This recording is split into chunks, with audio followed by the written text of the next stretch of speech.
This is Insta360 X4, and today I'll show how you can switch on or off the TalkBack feature, or as it is called on this device, the screen reader. So let's begin.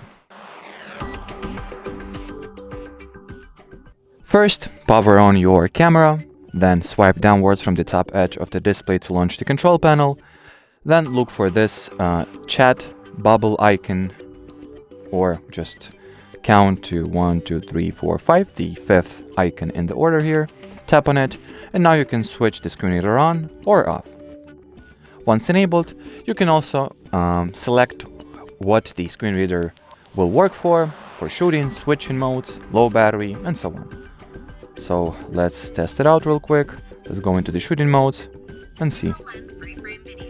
As you can see, it works like a clock. So, as far as this video goes, that'll be it. So thanks for watching, and bye-bye.